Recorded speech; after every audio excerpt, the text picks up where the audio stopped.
Nós vamos então nos preparando para mais uma reunião desta noite. Vamos levando o nosso pensamento até Deus, nosso Pai, a Jesus, nosso Mestre, pedindo a permissão para que o trabalho desta noite possa transcorrer com muita tranquilidade, muita harmonia, que o plano espiritual maior nos dê a sustentação para que possamos atender não só aos encarnados, mas aos desencarnados que comparecerem em busca de uma palavra amiga, de um consolo, que o Newton possa ser bastante inspirado esta noite para que possa passar com muita clareza os seus pensamentos, os ensinamentos de Jesus, dos Espíritos, e que possamos assim reunidos, em nome de Jesus, trabalharmos um pouco aquele que tem a mediunidade, levar a caridade para os que necessitam. Pai nosso que estais nos céus, santificado, Senhor, seja o vosso nome, venha a nós o vosso reino e seja feita a vossa vontade, assim na terra como nos céus. O pão nosso de cada dia dá-nos hoje, perdoa, Senhor, as nossas dívidas, assim como perdoamos aos nossos devedores, e não nos deixes cairmos nas tentações do mundo, porém livra-nos de todo mal. Que assim seja. A Bruna fará para nós a leitura inicial, para que depois o Newton dê início. Vê se está bom, se quer que baixe. Não, tá bom. Tá ótimo. Boa noite a todos. Leitura inicial, Nascer e Renascer, Emmanuel. Burilamento. Diante da vida universal, pontilhada de constelações, cuja grandeza nos escapa, por agora, a compreensão, imaginemos o homem primitivo a contemplar, da incipiência de sua taba, uma cidade superculta, povoada de escolas e santuários, oficinas e monumentos. De certo que semelhante visão lhe encorajaria o estímulo ao progresso, mas não o exoneraria do dever de aprimorar-se na própria educação, antes de qualquer arrancada às eminências entrevistas. Indispensável estejamos alertas no aperfeiçoamento que nos é necessário antes de tentar a ascensão à espiritualidade superior. A Terra, em seus múltiplos círculos de ação, simboliza para nós, desencarnados e encarnados, a universidade preciosa, congregando variados cursos de evolução.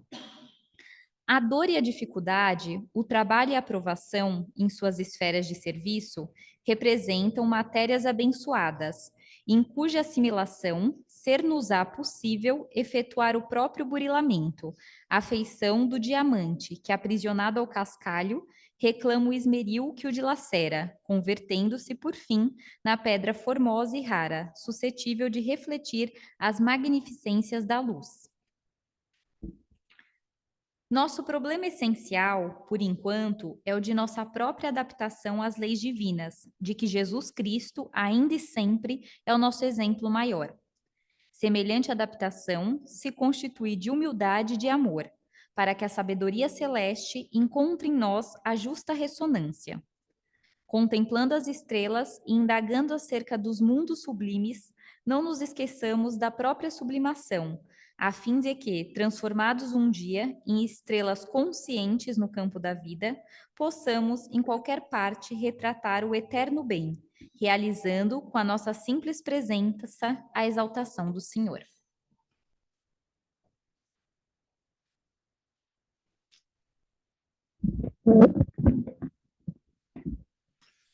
Boa noite a todos. Eu vou falar 3 palestras que substituindo alguém. E eu escolhi nesses temas livres 3 assuntos que me fizeram me encantar com a visão espírita.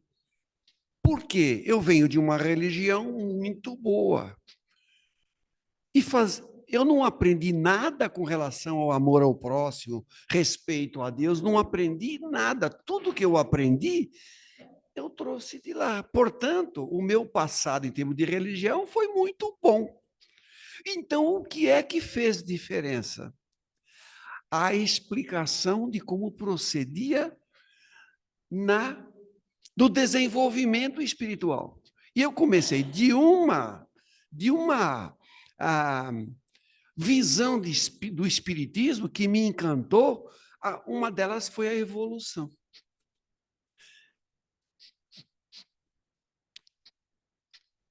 Quase que todas as religiões, quando as pessoas estão encarnadas, estão vivendo na carne, as religiões falam que a vida na carne ela é para evoluir o espírito. O espírito aumenta a sua capacidade intelectual e emocional dos sentimentos. Quase que todas, com algumas pequenas diferenças. O próprio espiritismo, a vida é para o desenvolvimento aqui na carne. Quando muito, em casos excepcionais, o espírito fica estagnado, isto é, não aprende nada. Porém, nunca regride. Algumas visões religiosas admitem até a involução. Não é o caso do espiritismo. Sempre progride e, no máximo, fica estagnado.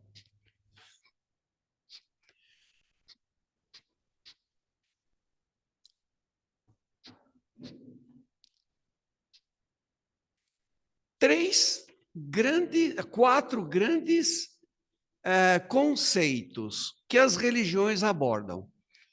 A ideia de céu, a ideia de inferno. Num certo momento, uma das religiões fala do purgatório e também do limbo. Tem algumas outras, mas não fazem grande estardalhaço, não dão muita importância. Então, a ideia de céu. No céu, essa palavra céu é apresentada em muitas circunstâncias. Por exemplo, o astrônomo, quando aponta o seu telescópio para ver uma estrela, ele fala o céu, aquela estrela no céu. O astrônomo utiliza a palavra céu quando ele aponta o telescópio para enxergar o espaço. Então, o céu do astrônomo é um espaço físico. É uma amplidão. O céu do místico é uma região de não materialidade, uma região etérea. O céu do místico não é o mesmo céu do astrônomo, é diferente. Por isso, quando a pessoa lê Pai Nosso que está em todos os lugares, não está falando o Pai Nosso de Jesus. Que o Pai Nosso de Jesus, quando usa a palavra céu, é uma outra ideia de céu. Né? O céu que entendiam os hebreus, o povo de Jesus, que não era simplesmente um espaço vazio. O céu do teólogo é o lugar da divindade e os seus eleitos. O céu para o que o teólogo entendia das revelações da Bíblia era um lugar onde ficava Deus olhando todo mundo em 7 camadas. Na última camada, que era a abóboda celeste, ele enxergava a humanidade, dava uma castigada num, premiava outro, essa era a ideia. De qualquer maneira, o céu para o teólogo era um lugar onde ficava Deus e os eleitos, os bonzinhos. Seu Manuel, por exemplo, ficava lá. E o céu para o espírita? O espiritismo não tem esta palavra céu como sinônimo de um comparativo com as outras visões. O espiritismo usa, ou os espíritas usam, o plano espiritual. Mas no plano espiritual, estão os eleitos? Não, estão todos. Todos que não estão encarnados são os espíritos que estão, o espírito desencarnado ou espírito na erraticidade. Ele não está encarnado. E lá estão os eleitos? Lá estão todos. Espíritos de todas as ordens, o bom, o equilibrado, o elevado, o espírito que ainda vai ter que reencarnar muitas vezes. Então, lá estão todos. Os mais elevados já não têm mais ligação com a matéria, não tem mais dependência da matéria. Nós não temos ideia para onde vai, em que condições. Provavelmente um estado imaterial, vibratório, ele não tem mais um corpo como esse nosso, provavelmente, porque não está mais destinado a uma reencarnação. Nós não temos ideia onde estão os espíritos puros. Nós não temos. Mas nas cidades espirituais, onde a cidade Nosso Lar é uma delas, tem espíritos de muitas ordens. Essa que é a ideia, né? Então, são 4 ideias de céu. Uma ideia meio aproximada, que é a visão espírita, que não é céu, só que nós temos uma herança mental para simbolizar as condições de um espírito que já, digamos assim, não está no corpo de carne. Então, nós fazemos uma aproximação porque trazemos de outras religiões. Por exemplo, a igreja trouxe das condições dos ensinamentos gregos, porque os romanos não tinham uma ideia muito elaborada do que era céu. Então, e os gregos já pensavam nisso. Os romanos, a igreja que surge em Roma, né, a partir do Império de Constantino, foi adaptando termos.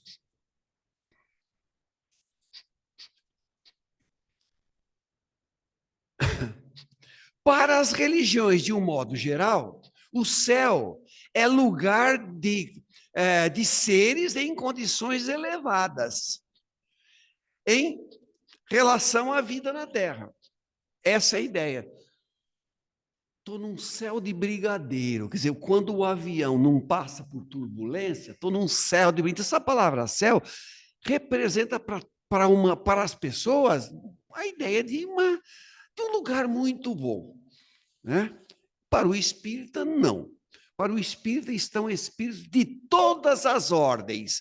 O espírito equilibrado, o espírito já que tem uma certa conquista, ele não está na carne, mas onde está? Ele está em região de felicidade, porque o seu estado interior é um estado equilibrado que é condição de um espírito em estado de paz, de harmonia, sem angústias. Mas o que é importante, tanto para em todas as ideias, só na visão espírita, no mundo espiritual, embora não chame de céu, a evolução continua. Mas, por exemplo, em outras religiões, quem chega no céu, chega no estado de plenitude. Não evolui mais, porque ele já evoluiu tudo que podia evoluir. O espiritismo não. Eles, mesmo o mais equilibrado dos espíritos, mesmo aqueles que já se emanciparam da necessidade reencarnatória na Terra, ele continua evoluindo. A sua tarefa talvez seja dar assistência a alguns que estão vivendo na Terra, ajudar o planeta nas questões da sua resolução, nas guerras, das grandes necessidades, vencer os obstáculos das doenças, das catástrofes, ou ajudar a disseminar vida em outros lugares do universo. Porém, ele progride sempre, ele evolui sempre. Ninguém, na visão espírita, para. Em outras religiões, atingiu o estado de céu, para de evoluir. Por quê? Já evoluiu tudo o que precisava. Aí vem a ideia do inferno. Samuel, agora é com nós, Samuel. Inferno. Inferno para os hebreus, era um lugar de punição para os maus, como era para os gregos o Hades, inferno, e também Hades era um deus do mal. Não foram a igreja no começo que criou essa ideia de inferno. Os gregos é que tinham isso muito bem pensado. Na mitologia grega, você tinha todo tipo de lugar. Os heróis que habitavam certas regiões, os heróis já que haviam tendo uma vida não exemplar no sentido da bondade. Esse é um conceito cristão. Os heróis gregos eram os fortes, os que derrubavam os inimigos. Para Jesus era o manso e pacífico. E no começo, então, importou-se a ideia de Hades para falar do inferno. No inferno, para os cristãos não espíritas, é uma imitação do inferno pagão, né? Do inferno grego que os gregos, digamos, elaboraram. Porém, no inferno não tem evolução. Também não tem, nem no céu, porque está todo mundo no melhor, atingiu o ápice. E no inferno, também não evolui, está queimando que nem pastel de japonês na feira. Não evolui mais, fica daquele jeito.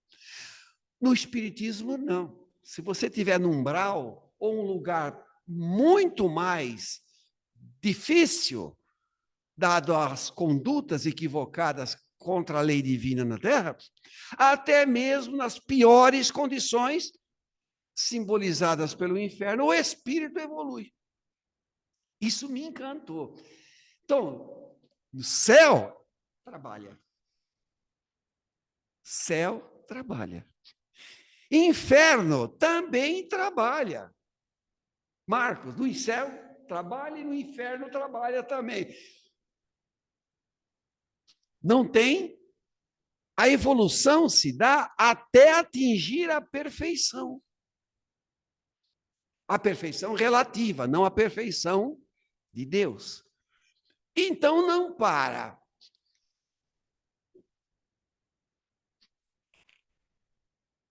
Não há evolução no inferno, só a punição.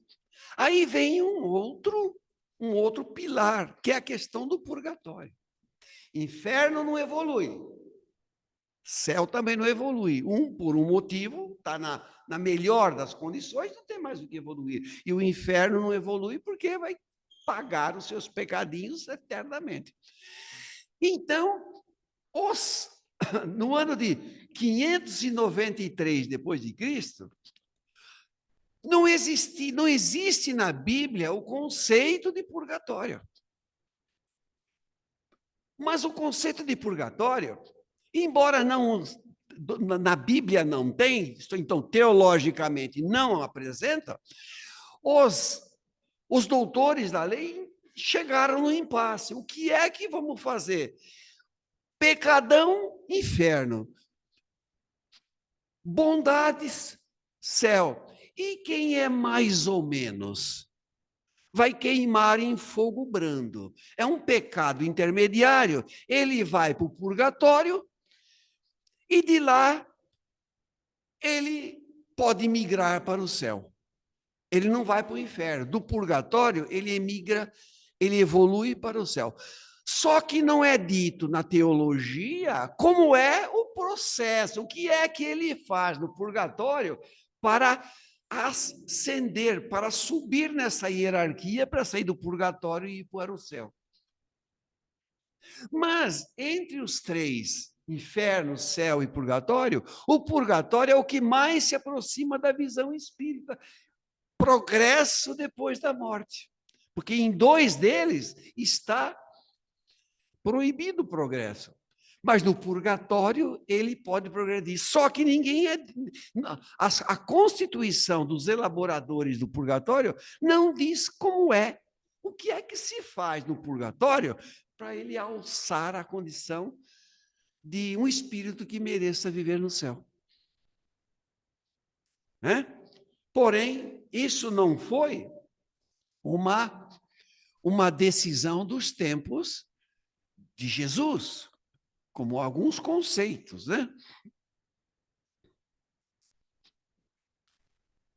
Depois vem o limbo. Hoje em dia, o limbo não é mais ensinado nos catecismos das igrejas. Porque também não era daquele tempo. O limbo foi um impasse. Escuta, e um camarada que desencarna criancinha, com 1 ano de idade. Ele não fez mal, porque não deu tempo de fazer o mal. Ele também não fez o bem. Então, para onde ele vai? Temos que colocar esse bebê em algum lugar. E um índio que não teve, eles sempre falam a questão do batismo. Se você é batizado, então você ganha o direito de não ficar nem no limbo. Você pode ir para o céu, um anjinho. Porém, que batismo ele fala? De qual batismo? Se você tem 10 religiões, você tem 10 batismos diferentes. Qual deles que merece o carimbo de validade? O de uma religião não aceita o batismo do outro. Até em alguma religião, o batismo tem que ser mergulhado de cabeça, tem que ser mergulhado inteirinho na água, em que o outro pode ser por aspersão. Põe a mão na água e faz assim, já está batizado. Ou seja, não há consenso do que seja batismo. Mas, diz assim, um índio que tiver sorte de ser batizado, pode ir para o céu. Mas isso é um achado, né? Quem é que vai batizar um índio lá nos cafundó do Amazonas que nunca viu? Como é que faz? Não faz. Então, diz assim, quem não tem essa condição de fazer nem o bem nem o mal por ser criança, aquele que está em estado vegetativo, nasceu e ficou num estado vegetativo, também nem andava, não pensava, não deu tempo de fazer malandragem, falcatrua, mas também não deu tempo de fazer coisa boa. Para onde vai? Não tinha resposta. E durante muito tempo entendeu. Então vamos criar uma condição para ele, que é os limbos. Até quando a gente, digamos assim, fica meio jogado para escanteio e esquecido, como é que se fala? Está no limbo. Quer dizer, a própria igreja falou, olha, não vamos mais falar de limbo. Se alguém referir, mas então já não fala nas escolas, nas catequeses, já não se fala. Por quê? Porque não tem uma consistência teológica.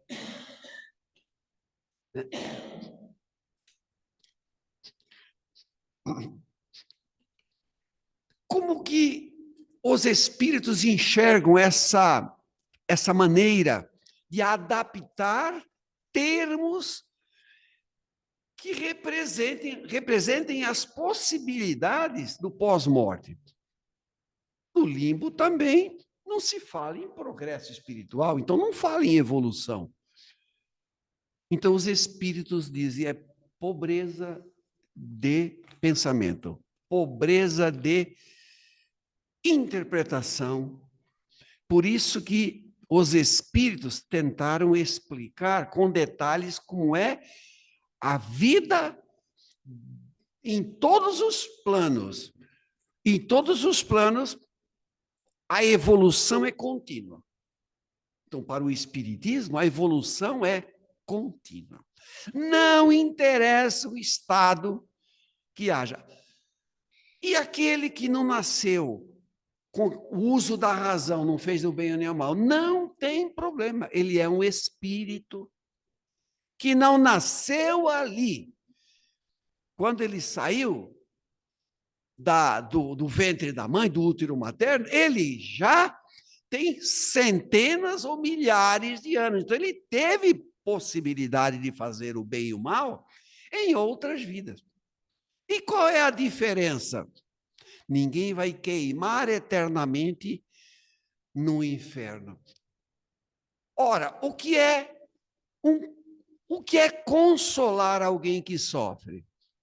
Olha, por pior que seja o elemento na terra, por pior que seja, ele não estará condenado eternamente.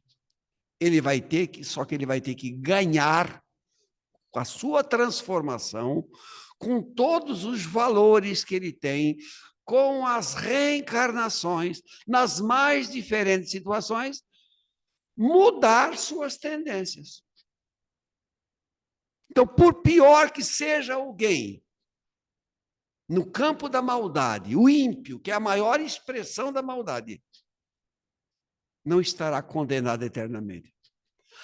Porém, aquele que evoluiu bastante, vou botar o meu burrinho na sombra, não faço mais nada, porque eu já cresci. Bobagem. Jesus é claro, a quem mais é dado, mais é pedido. Quanto mais você evolui, mais obrigação você tem de dar testemunho daquilo que você conquistou.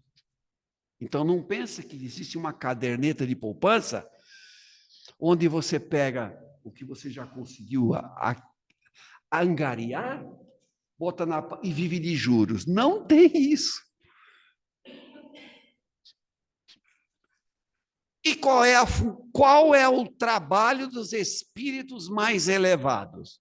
O trabalho dos espíritos mais elevados é aprender, porque sempre vai faltar, aprender alguma coisa, mais que ainda, socorrer aqueles que estão nas escalas inferiores da evolução. Ajudar os outros que ainda estão na caminhada a melhorar. Então, toda vez que você pensar, estou aflito, deixa eu rezar para o meu anjo guarda, para o meu espírito protetor. Quem é que você vai chamar? Um espírito equilibrado. Mais do que você.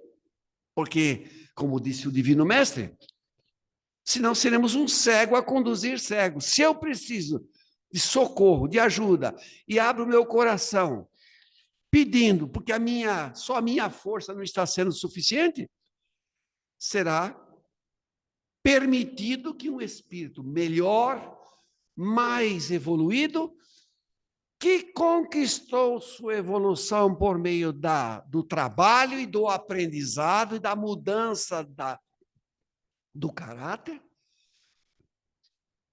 então ele vai ser meu irmão mais experiente, mais velho, mais maduro, porque passou pelas mesmas dificuldades que eu estou passando agora. Ele já passou há séculos ou milênios.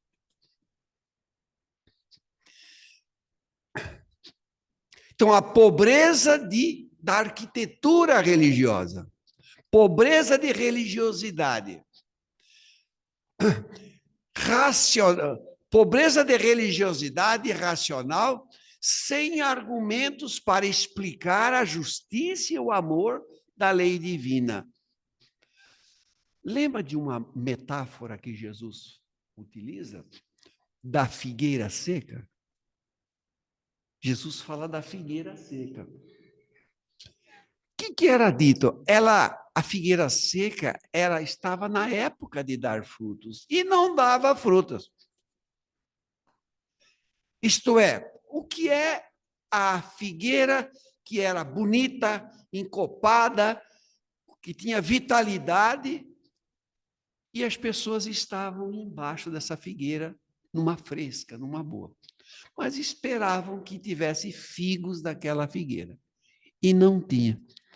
Jesus expressa, as pessoas esperavam daquela figueira o alimento, o figo no sentido do alimento. Mas a figueira que representa a grande espiritualidade tem como figo o alimento, e para aquele que busca consolação, tem o atendimento das suas angústias. Então, o fruto é atender suas necessidades espirituais. E isso se chama consolação. Alguém que estiver aflito, vai no shopping e compra um tênis novo, Marcos. Não consola. Então, que a professora Maria do Carmo vai viajar. Não tem jeito, ela vai viajar em qualquer lugar do mundo, mas não consola. É que ela não tem angústia, né? Tá tudo bem. Então ela não tem angústia. Então não precisa. Mas quem está angustiado, hoje eu vou comer uma comida gostosa e a alma está dilacerada, não. Então o fruto de uma religiosidade madura que explica por que eu sofro. E por meio do saber, como disse o Divino Mestre, conheça a verdade e a verdade te libertará. Que verdade é essa? Verdade filosófica? Não. Principalmente a verdade com relação à origem das nossas angústias, das nossas dores. Então foi isto que me encantou na doutrina espírita. Nada no universo. Você tem um universo material que tem uma evolução própria da matéria, mas você tem a evolução espiritual. Quando o espírito que passou das fases anteriores atingiu a condição de princípio inteligente, que ainda não é espírito, mas se transforma na evolução de princípio inteligente para espírito, onde ele já tem livre-arbítrio. Ele já passa a responder pelos seus atos. Por isso que uma criança de 1 ano, 2 anos, ou um indígena que não tem comparativo, não tem instrução, ou uma pessoa que nasceu e viveu num estado vegetativo, ele não pode ser responsabilizado ainda. Mas quando ele adquire a condição de espírito, ele tem o livre-arbítrio, ou seja, o que eu faço, o que eu semeio, vou colher. Eu semeio a violência e vou ter que dar conta dos resultados da minha violência. Qual é o resultado da minha violência? A dor. O que eu tenho que fazer? Aprender a amar. Quando eu faço o outro sofrer, eu tenho que resgatar. O quê? Por meio da violência? Não. Eu vou amar. Eu vou ajudar. Eu vou socorrer. Mas alguém tem que me ensinar. E depois que eu aprendi, eu passo a ser responsabilizado pelos meus atos. Enquanto eu não tenho consciência de nada, ninguém pode me cobrar, que foi a parábola dos talentos. Jesus contou a parábola dos talentos, um recebeu 10, outro recebeu 5, outro recebeu 1, ou coisa desse tipo. O talento é a conquista. Primeiro, evolução espiritual não é ganha, não é dada, é conquistada. Então, a parábola dos talentos não bate muito bem com a realidade. Ele deu moedinha, talento é moedinha. Ganhou 10 moedinhas, ganhou 3, ganhou 1. Evolução espiritual, ninguém ganha, tudo se conquista. Portanto, quando alguém diz, você tem um talento? Que talento? Hoje você tem a mente desenvolvida. Então, porque Deus te deu a mente. Deus não deu coisa nenhuma. Deus não dá inteligência para um, não deu evolução para um, não. Não.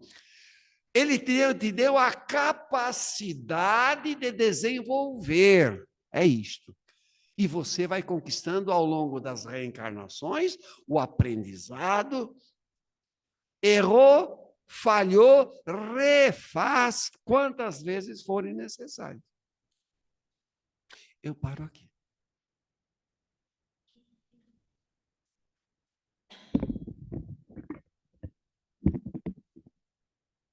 Então, o Nilton trouxe bastante informações aí, inclusive sobre muitas coisas, né, que traz a gente dentro de uma casa espírita, né? Cada um vem por um motivo.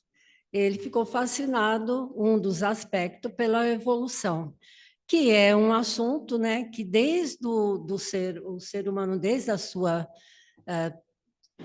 do época primitiva, sempre se preocupou com o seu destino após a morte, né? Então, Nós temos várias filosofias, várias reflexões sobre isso. E cada um de nós se adapta de acordo com a sua tendência, aquilo que satisfaz o seu espírito, ele vai para uma religião ou vai para outra. O homem tem necessidade de se apegar às ideias da religiosidade. Então, dentro da casa espírita, nós entendemos assim, que a evolução, ela se dá sempre. Então, não vai haver ninguém, não haverá ninguém sem as oportunidades. Agora, o trabalho vai estar ligado ao trabalho também. É necessário que as duas coisas aconteçam para que a evolução ocorra, né? Mas a questão de céu e inferno, como nós aprendemos, eu também aprendi assim, local, não é bem dessa forma que nós entendemos. No plano espiritual, como Jesus fala, há muitas moradas. E à medida que vamos evoluindo espiritualmente, esses mundos, podemos falar até que seriam céus diferentes, né? Regiões diferentes. Assim como as regiões do umbral também pode ser considerada como um inferno. Os outros acham que, mesmo encarnado aqui, nós estamos passando pelo inferno, né? Pela dor, pelo sofrimento. Então, para o espírito, cada um, né, vai satisfazendo de acordo com as muitas vidas que tivemos, muitas filosofias que vivenciamos. Então, agora nós temos aí um tempo para todo mundo contribuir, e quem quiser colocar até qual foi o motivo particular, né, que trouxe dentro da casa espírita, também fiquem à vontade. Então, aqui os presenciais, os de casa, por favor.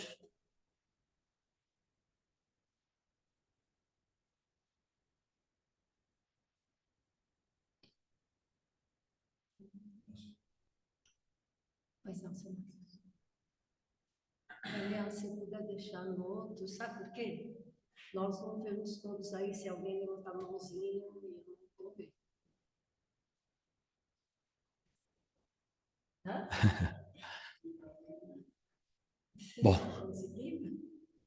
pode falar? Bom, boa noite.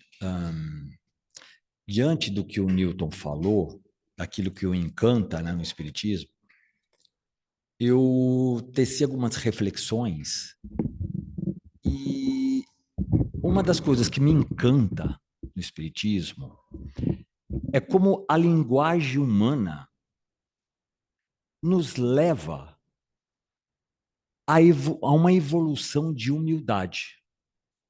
Porque a linguagem humana, ela é muito pobre.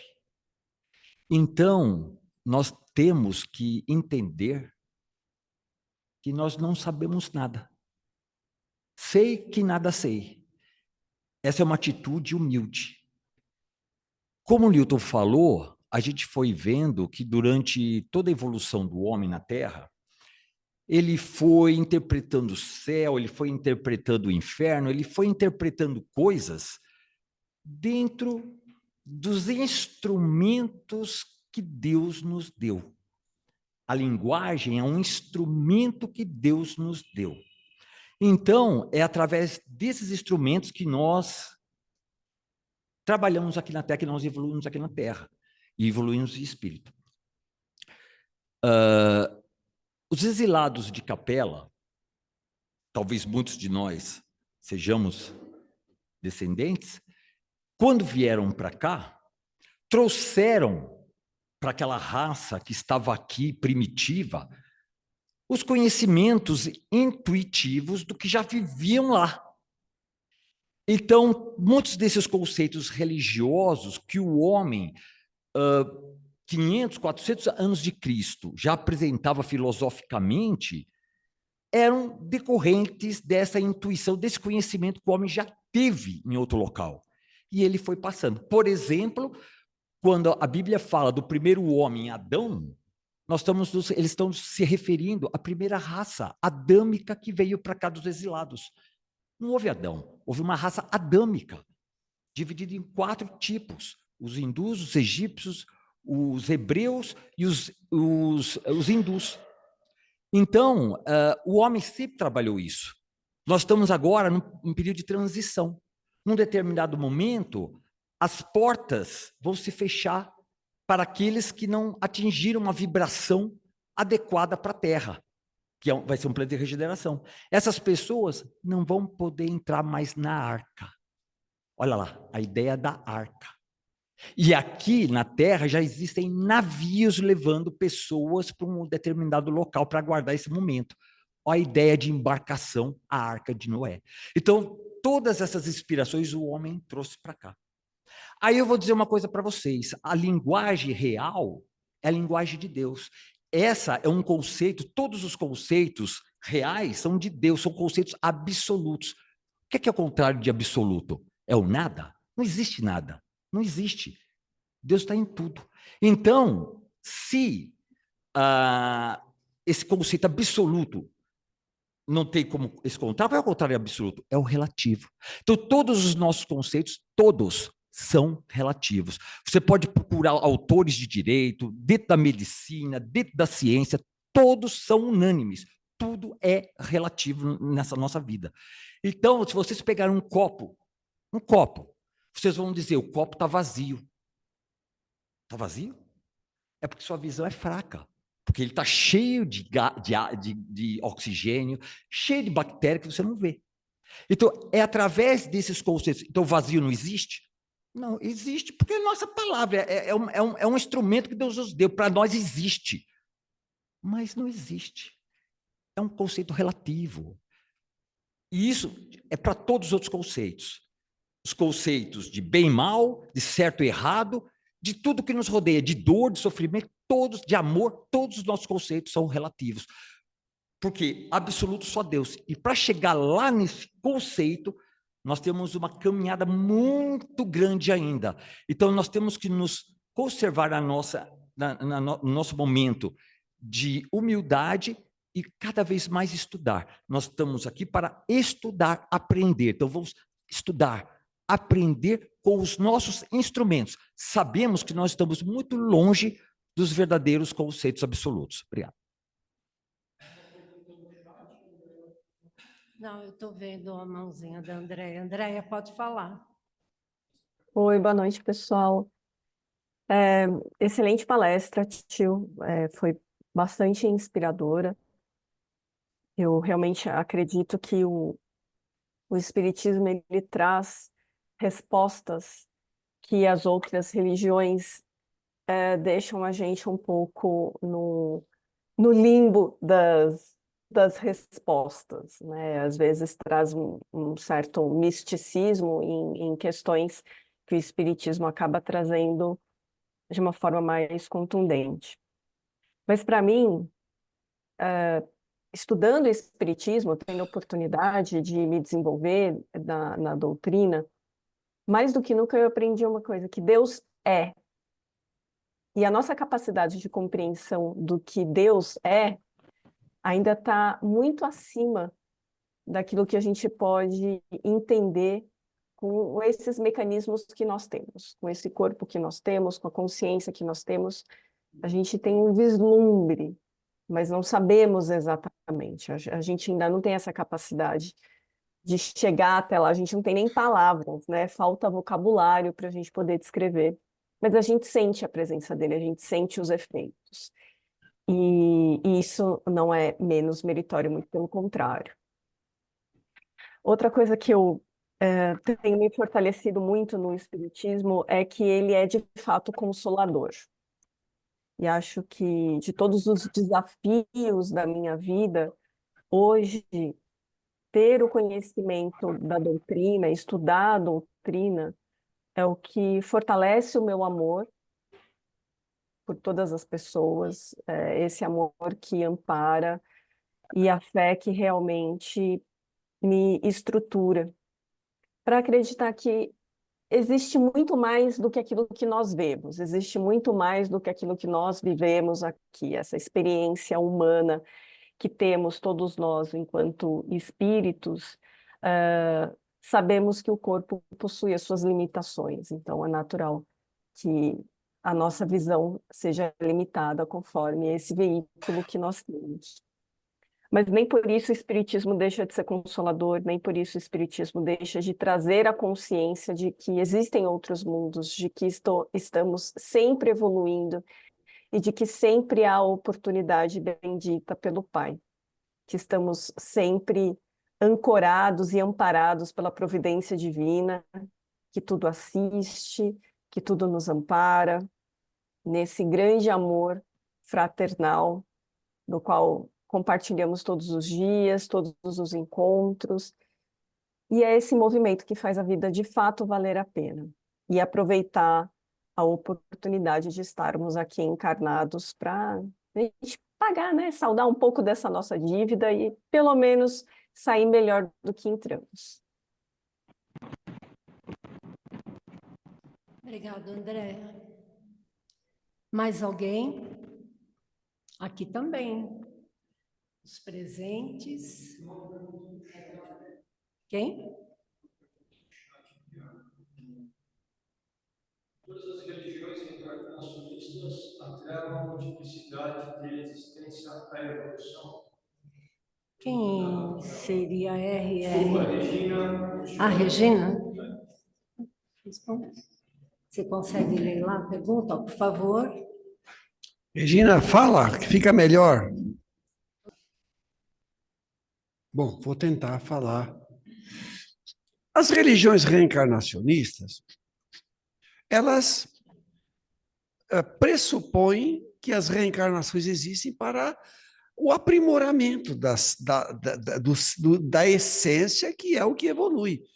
O que evolui não são os corpos, mas sim a essência. Você pode chamar de alma, de espírito, mas às vezes de um jeito diferente. Por exemplo, a visão oriental admite a metempsicose. A metempsicose é a possibilidade da evolução espiritual por meio de reencarnações em animais. Mas, em essência, evolui também. Mas, às vezes, às vezes de forma diferente. Pois a metempsicose, alguém vai ver um canarinho. Não faz mal para ninguém, o ser humano mata. Então, o canarinho é mais evoluído que o ser humano. Não é verdade. Por que que ele tem mais... É mais exigido de um ser humano? Porque ele tem o livre-arbítrio desenvolvido, pela condição já de entendimento desenvolvido, enquanto que o canarinho não. Mas, em princípio, todas as visões reencarnacionistas é que aprimora a qualidade, a condição intelectual e emocional, sendo os sentimentos dos espíritos. Não sei se, Regina, não sei se eu falei o que você queria ouvir. Mas alguém vai trazer suas contribuições, perguntar ou dar opinião?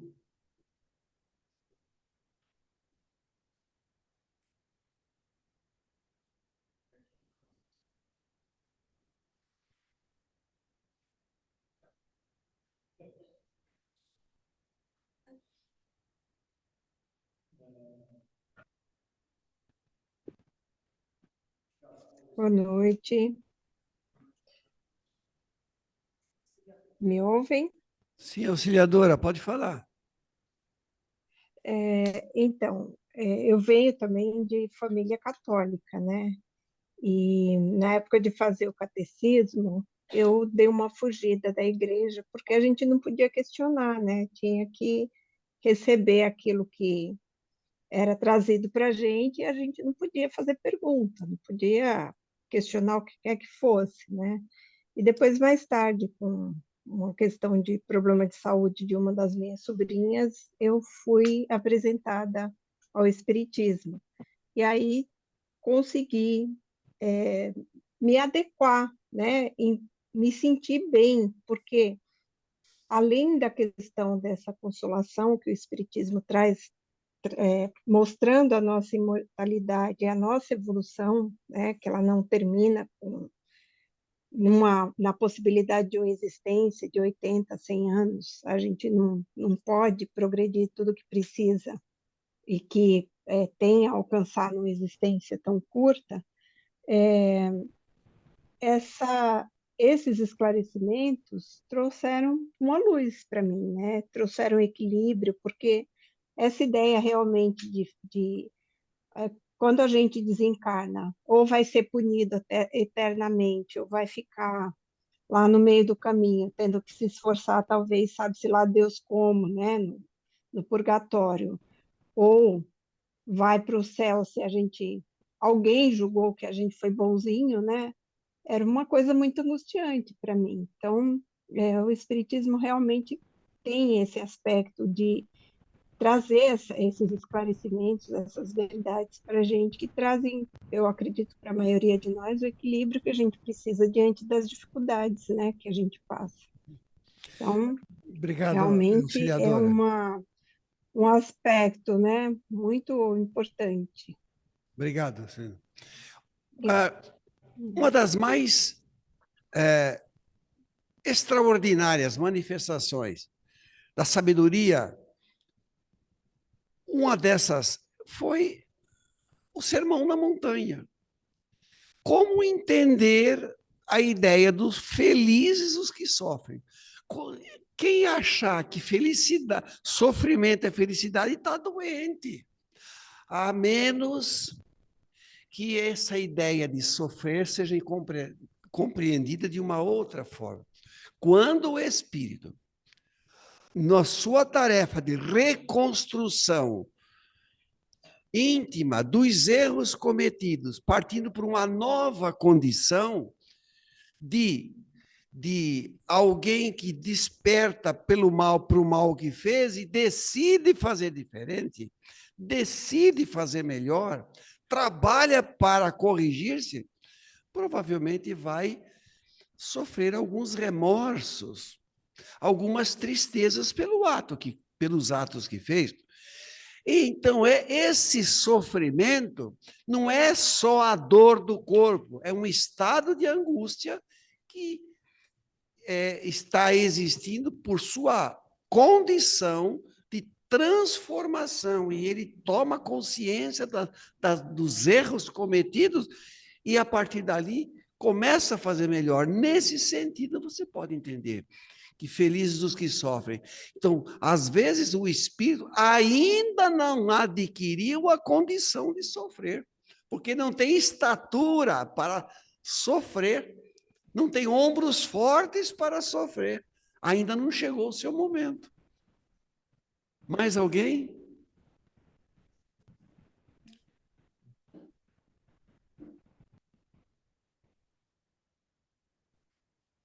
Em geral, quando se fala de inferno, se fala do... Tá bom, é rapidinho.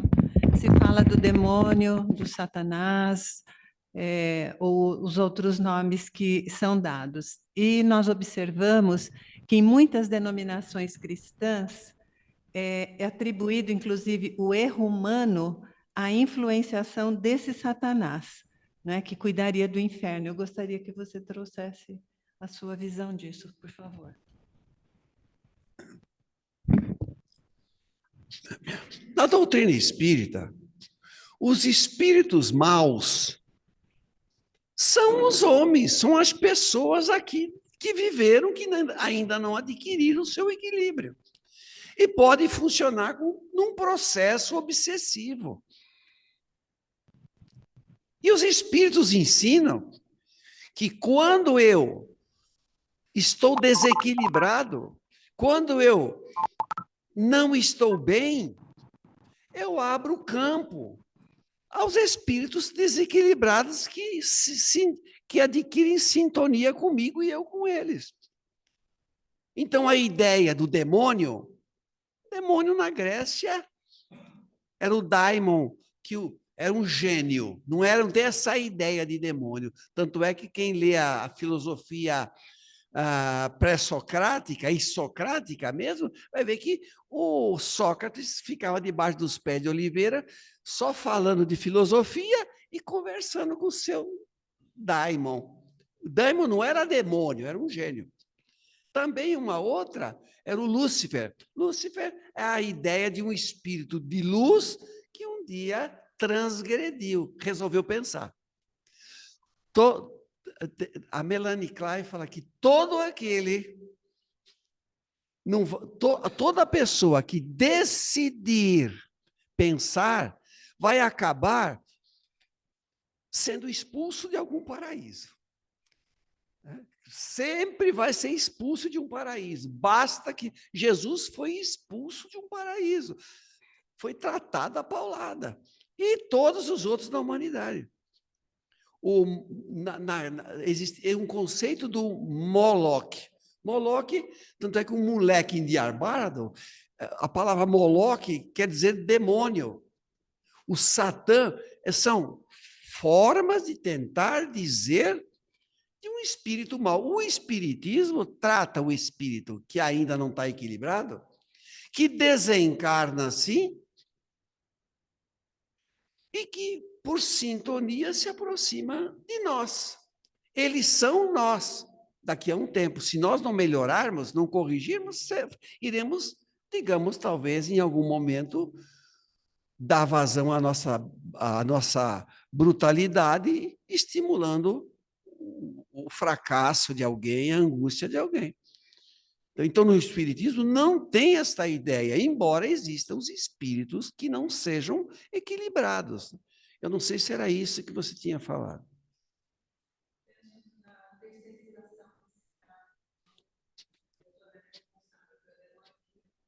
A Agnes está falando que o fulano fez alguma coisa errada, foi o demônio que... Né? Eu não queria fazer, mas o demônio me fez fazer.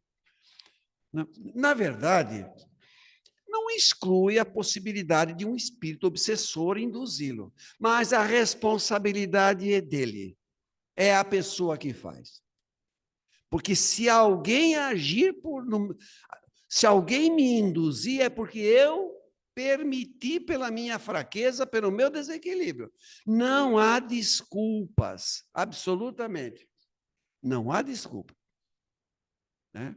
Por isso que o próprio Jesus, não é assim que está escrito lá, Jesus foi tentado. Jesus foi tentado, como nós somos tentados todos os dias. Jesus, lá na linguagem deles, o demônio, para um espírito, chegou para Jesus e disse: Senhor, se o Senhor é o Filho de Deus, se joga desse muro. Se o Senhor é o Filho de Deus, faz essa pedra virar pão.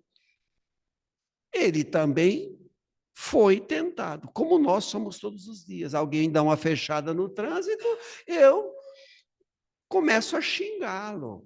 Se eu puder, eu vou nele. O que é isso, senão um espírito percebendo o meu desequilíbrio, me estimula a agressão, né? Não sei se eu... Alguém mais?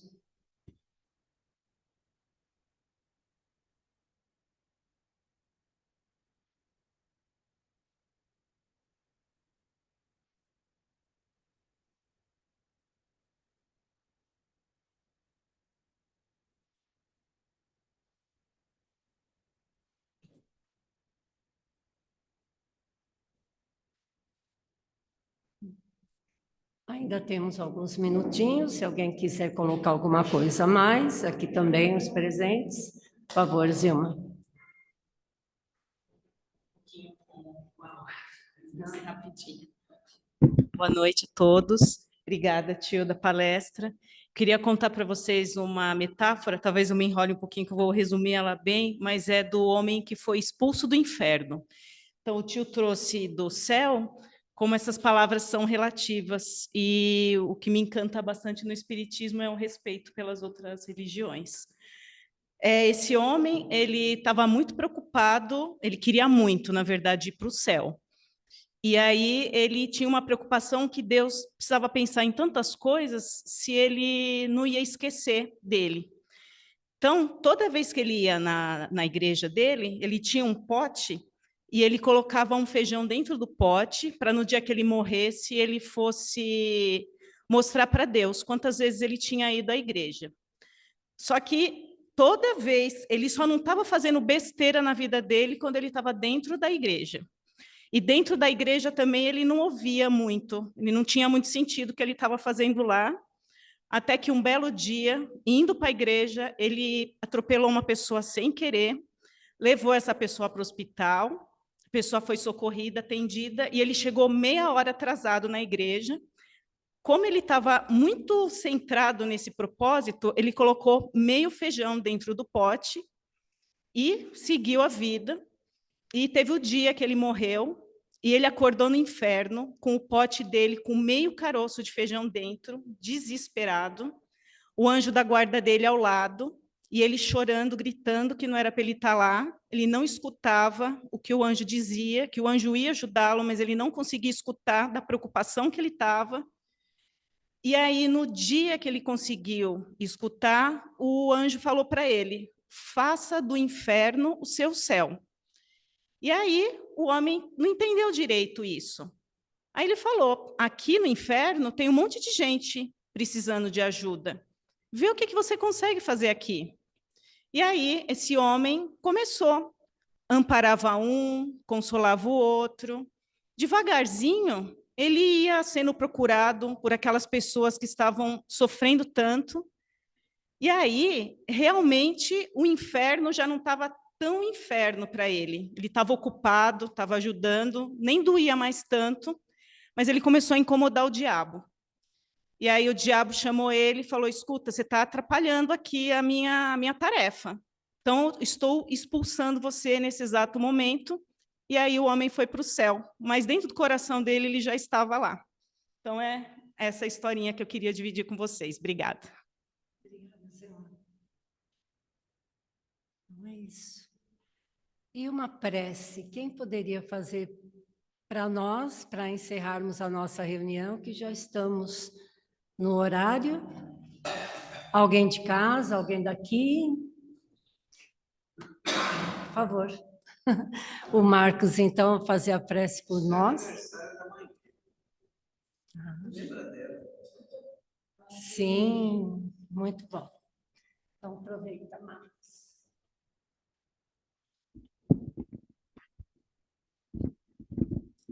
Elevando nossos pensamentos a Deus Pai Todo-Poderoso, ao Divino Mestre Jesus, a Maria de Nazaré, nossa mamãe, nossos anjos de guarda, nosso anjo mentor,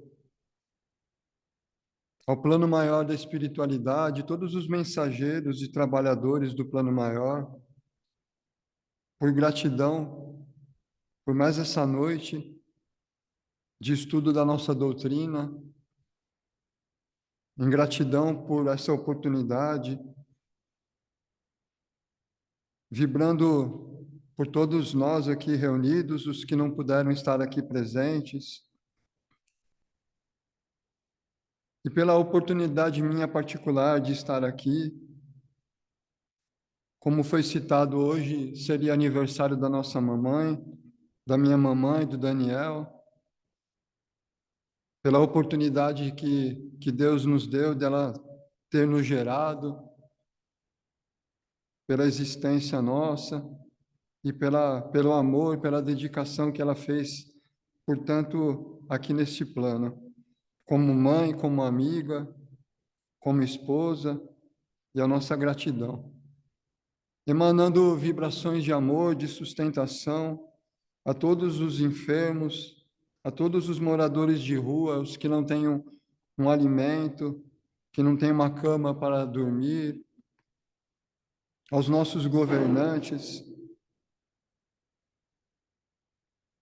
e que seja sempre feita a vontade de Deus Pai Todo-Poderoso, e que assim seja. Ave Maria, cheia de graças, o Senhor é convosco, bendita sois vós entre as mulheres, e bendito é o fruto do vosso ventre, que foi Jesus. Santa Maria, Mãe de Jesus, rogai por nós, pecadores, até a hora em que partimos deste plano, para a vida espiritual. Que assim seja, graças a Deus e graças a Jesus. Gratidão.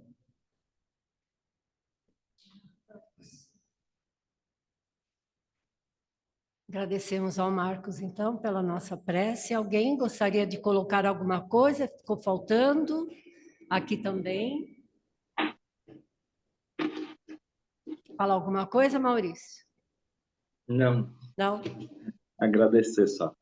Vou passar uma lição de casa para todo mundo que quiser começar a treinar, fazer uma prece, escrevam em casa, depois aqui, leiam, porque o interesse é fazer de coração, né? Então, assim, a gente vai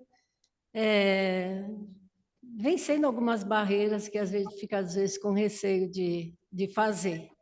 Então, quem quiser, escreva em casa, aí pode tirar até a imagem, né? Fecha a câmera e lê. Aí, aos pouquinhos, abre a câmera e faz. É uma sugestão, certo? Então, nós vamos dando uma boa noite a todos. Obrigado. Aos presentes, aos que estão em casa.